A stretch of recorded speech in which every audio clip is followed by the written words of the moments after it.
Башкирские традиции в играх. Миасский клуб «Агинайвер» обучает детей народным обычаям. На плечо, коромысло, на плечо. Молодец, молодец.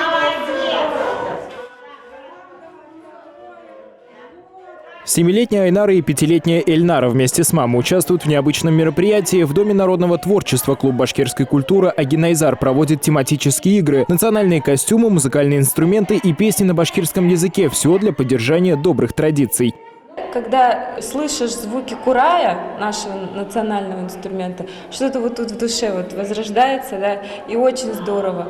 Во-первых, даже вот сейчас такой ритм был, девочки даже устоять не могли, танцы, в пляс идут. Ну, понятно, что такие веселые, шумные, когда игры, тем более возрождение идет башкирских игр, конечно, весело, здорово, и девочкам очень понравилось.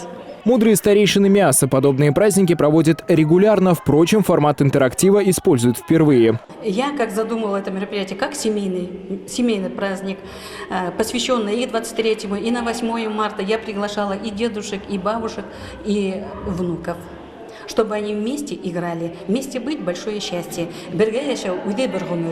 В Башкортостане 2020 объявлен годом башкирского языка. По словам общественниц, они особое внимание будут уделять сохранению родного языка. Однако это работа не одного дня. Главное старание участников клуба – это привить детям любовь и интерес к башкирским традициям и культуре. А там, глядишь, их подопечные и язык выучат.